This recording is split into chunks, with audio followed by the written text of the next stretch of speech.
রাশমিকা মান্দানা নাম শুনেছেন? হাওয়া আলাইহিস সালাম, হযরতে নবীর ছোট মেয়ে ফাতিমাতুজ জোহরা, তারা ছিল বিশ্ব সুন্দরী। তারা এভাবে বেপরদা হয়ে বেড়ায়নি। আর এখন একটু চেহারা সুন্দর হলেই মানুষকে দেখায় যে আমার বউ কেমন সুন্দর দেখো। এই জায়গায় বলতে গিয়ে যারা বিশ্ব সুন্দরী এখন তালিকা করে, তাদের এই দূরে ফ্যাশন, এই রশ্মিকা কি নাম, ও সাঁতা তো কোথায় বাড়ি আমি তাও জানি না, খালি পড়েছি এতটুকু। আর ওইটা উলট পালট করে আমার কথা তো কাটবে, আমিরে জামাতের কথা তাই কাটসাট করে মানুষকে কালার করছে। আর আমি তো ছোট মানুষ। এই জন্য আগামী থেকে আমি আপনাদের হাতে পায়ে ধরে বলছি যে কয়টা ডেট আমার শরীরে কোলায়, অন্তত এক এক জেলায় 2-3টা করি, এর বেশি তো পারার কথা না। 64টা জেলা, 630টা থানা, আপনি টের পাচ্ছেন? প্রত্যেক থানায় যদি একবার করে যাওয়া লাগে, মাসে বছরে কয়টা মাহফিল হয়? না 6 মাস হইল 300টার ভেতরে 150টা মাহফিল হয়, 630টা থানা, কোথায় যাওয়া যায়? আর আজকে আমার বাবা মা বউ মেয়ে সব রাগ করছে যে তাই করে বেড়াতে না। তা আমি কারে বুঝ দেবো? এখানে আসলে আপনাদেরও মন পায় না, হুজুর দেরি করে আসে। আরে ভাই, আপনি আমার জায়গা থাকলে টের পেতেন। ম্যাডামকে সময় দেবো, সে 10 মিনিট সময় নেই, বলে জানা তাই করে বেড়াতে যান, আপনার সংসার করা লাগবে। আপনাদের কারণে আমার সংসার নষ্ট হয়ে যাচ্ছে। আমার মা বাবা আজকে গরম দিচ্ছে, কি করো কি বলবো তাদের? বলেন, আমি কি ডেট নিতে চাই? ওই মাওলানা হোসাইনকে মানুষ পাগল করে ফেলে। আমি আবার বলছি, আপনার হাতে পায়ে ধরে, সারা দেশে এটা যাচ্ছে, সবাইকে বলছে, আন্দাজে ভুল বুঝবেন না। আর কিছু মানুষ প্রতারণার শিকার হচ্ছেন। এই শেষের 16 একটা নাম্বার আছে, এটা এক হিন্দুর নাম্বার, নয়ন দাস। এই শয়তান কিছু মুসলমান মিডিয়ার সাথে হাত করে আমার ছবি পেছনে লাগিয়ে কম্পিউটারের মাধ্যমে ওরা মানুষের কাছে টাকা নিচ্ছে যে হুজুর ডেট দিচ্ছে, অথচ আমার ডেট খালি নেই, সারা দেশ জানে। এই কিছু মানুষ অজ্ঞ আবেগে টাকা দিচ্ছে, 10,000 5,000 করে দিয়ে ধরা খাচ্ছে। পোস্টার ছাপিয়ে বলছে আমাদের পোস্টার হয়ে গেছে, আপনি আসেন। আসবো মানে? আমার ওই দিন মাহফিল চট্টগ্রাম, আর আপনি দিয়েছেন সিলেটে, আমি যাবো কি করি? আর আপনার মাহফিল আমি জানিই না। এই জন্য আমি আবার আহ্বান করছি, এই 16 নাম্বারটা যদি ধরতে পারেন কেউ, ওরে পিটিয়ে মেরে ফেলবে, এতে যা হয় আমি দেখবো। এই শয়তানের কারণে সারা দেশ থেকে মানে মুসিবতের শেষ নেই, মানুষও ধোকা খাচ্ছে। এই যে এতগুলো মানুষ এখন যদি ধোকা খেত, আমারা যদি দাওয়াত না দিতে বলতো, 16 নাম্বার প্রতারকের কাছে, আর 70, এই দুইটা, এটা রবি নাম্বার, শেষের 16 একটা, শেষের 70 একটা। এরা বিভিন্ন জায়গা থেকে কম্পিউটারে খুব পারদর্শী, বিভিন্ন জায়গায় আমার ছবি এখানে পেছনে লাগিয়ে বসে মুখ নড়াচ্ছে। এত চালাকের আর এত এত এক্সপার্ট, কত প্রশাসনকে দিলাম যে ভাই ধরে দিন, না কেউ পারছে না। এখন আমি কি করব? কালকেও মাহফিলে চট্টগ্রামে ধোকা দিয়েছে মানুষকে, সেখানে বলে 1.5-2 লাখ মানুষ বলছে হুজুর দাওয়াত নিয়ে আসে না, অথচ আমি জানিই না। ওই 16 নম্বরে ধোকা খেয়েছে, এই ময়মনসিংহ সেদিন ধোকা খেয়েছে, সিরাজগঞ্জ গোল চত্বরে ধোকা খেয়েছে, কিচ্ছু জানি না। এরা আন্দাজে মানুষ জমা করছে, আর নাম শুনলে তো এখানে 1-1.5 লাখ মানুষ হয়ে যায়। এটা বারবার সরাতে পারো না। মিডিয়াগুলো কি করে এরা? নাকি এরা ওর সাথে জড়িত আছে? না না, এর থাকতে পারে না, না ধরতে পারো না, কি করো? কি গ্রুপ গ্রুপ চালা, আগে গ্রুপে দেওয়া যায় না যে 16 নাম্বারে 70 নাম্বারে কেউ ধোকা খাবেন না?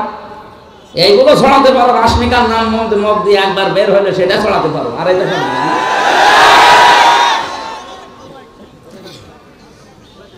আমার মনে হয় এদের সাথে কেউ জড়িত আছে। তাছাড়া ও হিন্দু মানুষ। প্রশাসনকে একবার দিলাম কুষ্টিয়া সদর থানায়, উনি মোবাইল চেক করে এই নাম্বারটা, ওদের যে কায়দা আছে গোয়েন্দা বিভাগে, বলছে এটা নয়ন দাস বলে একজন, ওর বাড়ি হচ্ছে কুমিল্লা। তো ধরা যাচ্ছে না, কি করবো আমি? কাউকে একটা টাকাও দেবেন না আমার নামে, একটা টাকা না, 4 আনা পয়সাও দেবেন না। আমার বাবাও যদি বলে যে আমার বাবা কথা বলছে, না আমি টাকা পয়সা নিই না আগে থেকে, আপনি যা আসার পরে দেবেন এইটাই যথেষ্ট।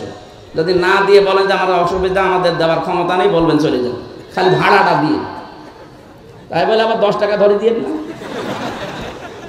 দেখ, আমি বললাম আপনাদের সবাইকে সতর্ক করার জন্য, কাউকে টাকা দেবেন না, সে যেই হোক। আমি আবার বলছি, যদি আমার ছবিও দেখায় পেছনে ভিডিও, যে কথা বলেন না, বলবেন ধোকা।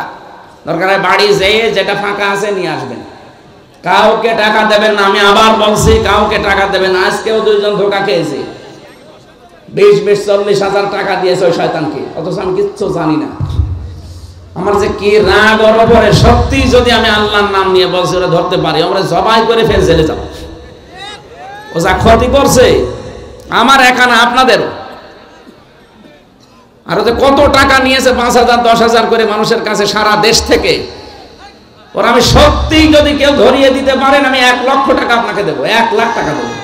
আর আমি ধরতে পারলে তো সরাসরি 3 বার জবাই করে আমি ফের জেলে যাই বসে থাকবো। জান আমার কপালে যা আছে হবে। এই নাম্বার মিডিয়ার কাছে আছে না? মিডিয়া আজকে দিয়ে দেবেন প্রচার। শেষে 16 রবি নাম্বার 018, এরপরে কত কত আছে শেষে 16, আর পরে 018 কত কত আছে মাঝখানে শেষে 70। এই 2টা নাম্বারে সারা দেশ থেকে ধোঁকাবাজি করছে। আমি আল্লাহ রাস্তায় আপনাদেরকে সতর্ক করছি, ভাই আমার আর জ্বালাতন করেন না। এরকম প্রতিদিন 8-10 গ্রুপ আমার বাড়ি যায়। এমনি আমি গরিব মানুষ, আমার বাবারে জ্বালায়, আমার মারে জ্বালায়, আমার বউরে জ্বালায়, আমার শ্বশুরের হাত চেপে চেপে ধরে, এই দেখেন পোস্টার করেছি, অথচ আমরা কিচ্ছু জানি না। এই ধোঁকা দিয়ে দিয়ে সারা দেশ বলে তো 630টা থানা, অন্তত 600 থানা থেকে যদি মানুষ যায়, একটা মানুষ মারে, আর নাস্তা আমি কোথায় পাবো? হ্যাঁ ভাই, প্রতিদিন আমার মনে হয় 200 লোকের নাস্তা করার লাগে, আমি পাগল হয়ে যাবো না? অথচ যাওয়ার সময় তো কিছু নিয়ে যায় না। কোথায় আসছে সে? কক্সবাজার থেকে, সে ময়মনসিংহ থেকে কুষ্টিয়ায়, সকালবেলা যেয়ে বসে আছে। আমি কাল যশোর থেকে আসলাম ফজরের আজানের সময়, ফজরের নামাজ পড়ে একটু ঘুমিয়েছি। এই যে ফজরের নামাজ পড় থেকে কলিং বেল টিপ আরম্ভ হয়েছে। কোথায় কে? বলে এসেছে সেই চট্টগ্রাম থেকে, কেউ এসেছে ময়মনসিংহ, কেউ পটুয়াখালী, বরিশাল। 200 মানুষ। বললাম নিচে বসান। এবার নাস্তা কাটতে কাটতে আমার মায়ের হাত কেটে দিয়েছে। কত নাস্তা দেওয়া যায়? 200 মানুষকে যদি অন্তত 1 মোট করেও নাস্তা দেওয়া যায়, কত লাগে বলেন? আর ফল তো পাবো কোথায়? যা টাকা দেন আমার মনে হয় অর্ধেক ফলে চলে যাচ্ছে। আমি আশা করছি আর যেন না আমার বাড়ি, আমি মাপ চাচ্ছি ভাই, আর কেউ গেলে কিছু নিয়ে যাবে, একেবারে খালি হাতে চলে যান। আপনারও তো লজ্জা করে থাকা দরকার, হুজুর এত ফল পাবে কোথায়? আর ফল কাটার জন্য 2জন লোক লাগে। আমার শাশুড়ি আর আমার মা পাগল হয়ে গেল, বলছে তুমি এসব বাদ দাও। যাক, বেশি বললাম এটা প্রচার করার জন্য, কেউ যেন এরকম ধোঁকা খাবেন না। 16 নাম্বার আর 70 নাম্বার শেষে। আল্লাহ তুমি আমাকে আর আমাদেরকে সতর্ক হওয়ার তৌফিক দাও, আমিন। এটা যে সুন্দর করে সাজিয়েছেন, এটা যদি রাতের বেলা হতো, এর চাইতে ডবল মানুষ আসতো। আর এই কথা বলো, আমি একটা মাহফিল হলে শান্তি পেতাম। 1.5-2 ঘন্টা 2.5 ঘন্টা আমি একটা আয়াতের উপরে তাফসীর করতাম, অন্তত কিছু নিয়ে যাওয়া যেত। এখন এই যে শিবিরের কেন্দ্রীয় সভাপতি জোর করে আসছি, জোর করে ওনার নাটোরে এই যে সেই বনপাড়া বড়াই গ্রাম, এখানে নিয়ে যেয়ে মাগরিবের পরে তুলবে। ওখানে লক্ষাধিক মানুষ বসে আছে। আবার সিরাজগঞ্জের এই যে বেলকুচিতে আসা লাগবে রাত 9টায়। বলেন আমি কি মেশিন? কি আর আপনারা যে দূর থেকে আন্দাজ ধারণা করেন না ওনার টাকা লাগে, কথা আপনি কয় টাকা দেন? আপনি যে টাকা দেন, এই যে আজকেও আমার গাড়িটা সারতে 1.5 লাখ টাকা লাগবে, 1.5 লাখ। ওর কাগজ করতে 75,000 টাকা লাগবে, ড্রাইভারের প্রতি মাসে 20-25 হাজার টাকা দেওয়া লাগে। তা টাকা কি করবো না? আমার আরো বিভিন্ন কাজ আছে, সেই কাজগুলো করা লাগছে। একটা মাদ্রাসা বানানোর করছিলাম, 3 কোটি টাকা লাগবে, টাকা নেই। আমি একটা গ্রুপে কাজ করি, আকিজ গ্রুপে, যা লাগে তারা দেখছে, এই জন্য আমার কোনো সমস্যা নেই। তারা যদি বলতো না আমরা কিছু করতে পারবো না, আপনি ওইগুলো করে ফেলেন না, আপনি পারতেন না। এই জন্য আমার দূর থেকে যারা আন্দাজে ধারণা করে গালিগালাজ করেন যে দুনিয়াদার হুজুর, আপনি আমার মনের খবর জানেন আমি দুনিয়াদার কি আখেরাতদার? আপনি নিজের হিসাব করেন ভাই। আল্লাহ তুমি আমাকে অন্তত এই ষড়যন্ত্র থেকে বাঁচাও। হাফিজুর ভাই বলছিল না যে আসলেও ষড়যন্ত্র চলছে, আর এটা বিভিন্ন রাম আর বামরা বিভিন্ন আলেমের নাম জালেম দিয়ে এদেরকে করাচ্ছে যে এদের পেছনে লাগু। এখন তো আর কেউ নেই কথা বলার মতো, 2-1 যা কথা বলছে এদেরকে যেন কথা বলতে না দেয়। এটা ভারতের একটা চক্রান্ত। আমরা কোরআনে কারিমের 2টা আয়াতের অংশ বিশেষ পড়েছি, তাফসীর করার জন্য আলাদা সময় যদি থাকে কোনো সময় আসবো। আজকে আমরা যতটুকু পারি আয়াতের মূল শিক্ষাগুলো নিয়ে আসর পর্যন্ত। আসরের আজান দেবেন 4:10, 15 নামাজ পড়বেন। 4:10 আজান দিয়ে 15 নামাজ পড়বেন, অসুবিধা নেই। এখানে নামাজ পড়ে তারপর বাড়ি যাবেন। আউযু বিল্লাহি মিনাশ শাইতানির রাজীম। বিসমিল্লাহির রহমানির রহিম। وضرب الله مثلا قرية كانت آمنة مطمئنة তাফসীর আকারে কথা বলবো ইনশাআল্লাহ। কোরআনের তাফসীর হবে কোরআন টু কোরআন দিয়ে। আল্লাহ পাক উদাহরণ দিচ্ছেন, দৃষ্টান্ত দিচ্ছেন, একটা উপমা পেশ করছেন আমাদের সামনে একটা গ্রামের। কিসের? সিরাজগঞ্জের এখানে যা আসলাম, এটা বড় সারুটিয়া নাকি নাম দেখলাম, তাহলে এটা একটা গ্রাম। আপনি মনে করবেন এই গ্রাম সম্পর্কে আজকের আয়াত নাজিল হয়েছে, যদিও এটা নাজিল হয়েছে মক্কা। এই গ্রাম সম্পর্কে ১৫০০ বছর আগে নাজিল হওয়া এই আয়াতটা আমার যতটুকু জ্ঞান আল্লাহ কোরআন সম্পর্কে দিয়েছে আমি মিলিয়ে দেখলাম এই বাংলাদেশের একটা গ্রামের সাথে মিলে যাবে। এদেশে বহু গ্রামে যাওয়ার পরে দেখেছি সাইনবোর্ড লেখা থাকে আদর্শ গ্রাম। একটা গ্রাম আদর্শ এমনিতেই হয় না, 100% শিক্ষিত হওয়া লাগে। ওই গ্রামের ভেতরে যে সমস্ত কাজ কারবার গুলো মানবতা বিরোধী, শরীয়ত বিরোধী, ওইগুলো চলে না। অভাব অনটন, শান্তি স্বস্তি নিরাপত্তা বিভিন্ন দিক থেকে বিবেচনা করে লেখা হয় আদর্শ গ্রাম। পরশুদিন যেখানে ছিলাম লেখা ছিল আদর্শ আন্দোলিয়া, তার মানে গ্রামটা 100% শিক্ষিত মানুষ। কোরআনে আল্লাহ যে আয়াতটা দিয়ে গ্রাম সম্পর্কে উপমা দিচ্ছেন, এই গ্রামটার নাম হচ্ছে বাক্কা। নাম কি? বাক্কা। এটা মক্কার প্রাচীন নাম। আল্লাহ পাক বলেন ইন্না আউয়ালা বাইতি উযিআ লিন-নাসি লাল্লাযী বিবাক্কাতা মুবারাকাও ওয়া হুদাল লিল আলামিন। অবশ্যই এই পৃথিবীতে সর্বপ্রথম একটা ঘর প্রতিষ্ঠিত হয়েছে। প্রথম বানিয়েছে আল্লাহ ফেরেশতাদের দিয়ে, দ্বিতীয় বানিয়েছে হযরতে আদমকে দিয়ে, এরপরে বানিয়েছে হযরতে নূহকে দিয়ে, এরপরে বানিয়েছেন ইব্রাহিম আলাইহিস সালাম আর ইসমাইলকে দিয়ে। এখন মাঝে মাঝে শত সংস্কার হয়, কিন্তু সর্বপ্রথম আল্লাহ পৃথিবীতে ঘর বলতে যা বোঝায় ওটা বানিয়েছে কাবা শরীফকে। দুইটা জিনিসের ভেতরে এখনো পর্যন্ত রাখা আছে। এক নম্বরে ফিহি মুবারাকান, এটা বরকতময় করে দিয়েছে আল্লাহ, কিয়ামত পর্যন্ত এটা বরকত দিয়ে ভরপুর থাকবে। মুবারাকান অবদান, এর ভেতরে আল্লাহ পথ নির্দেশিকা রেখেছেন লিল আলামিন, বিশ্ববাসীর জন্য। এবার আসেন তো আয়াত থেকে আল্লাহ আমাদের জানাতে চান কি? তাফসিরে মুফাসসিরিন ইকরাম লিখেছেন, আমি বহু তাফসিরে আয়াতের সাথে মিলিয়েছি। সব মুফাসসির লিখেছেন আমান দাখালাহু কানা আমিনা।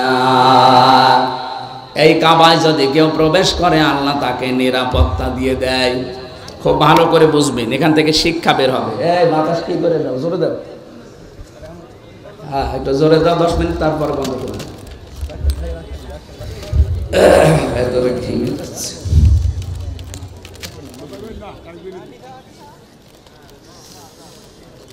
আল্লাহ পাক বলেন কাবার চত্বরে কেউ আসলে তাকে নিরাপত্তা দেওয়া হয়। আমার প্রশ্ন, এই বাংলাদেশ কি কাবা শরীফ? কথা বুঝে বললেন?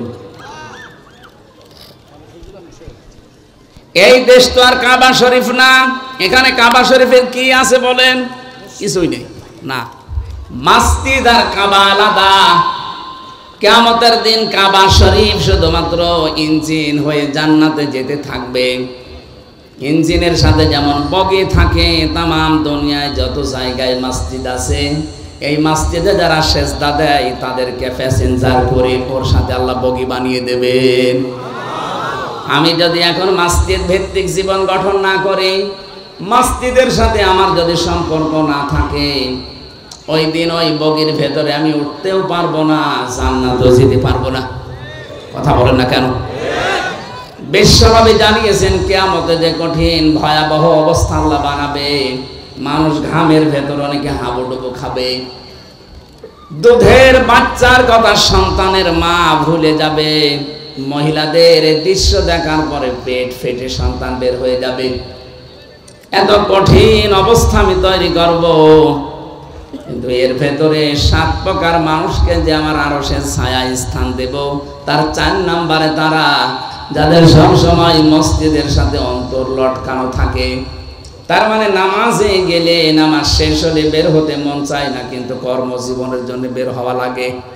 যখনই কর্মজীবনে যায়, নামাজের সময় হলে আবারও যেন ছটফট করে আবার আল্লাহকে সেজদা দেওয়ার জন্য চলে আসে। এরকম মন যদি কারো তৈরি হয়, কিয়ামতের দিন ওই লোকটা আল্লাহর জান্নাতে আরশের ছায়ার তলে স্থান পাবে। মাছের কলিজা দিয়ে আল্লাহ তাকে খাবার খাওয়াবে। এবার আমি যে উদাহরণটা নিয়ে এসেছিলাম, এবার দেখেন তো, আল্লাহ পাক বলেন অমান দাখালাহু কানা আমিনা। হে নবী, আমি কিন্তু কাবাকে নিরাপত্তা দিয়ে ঢেকে রেখেছি। আমাদের দেশটা যেহেতু কাবা না, এদেশকে যদি কাবার মতো নিরাপত্তা দিতে হয়, কোরআনে কারিমে সূরা আনআম 7 নাম্বার পারা 17 নাম্বার পৃষ্ঠা প্রথম নাম্বার লাইনের 82 নাম্বার আয়াতে দলিল দিয়েছেন। ওইটা যদি আমরা সত্যিই মেলাতে পারি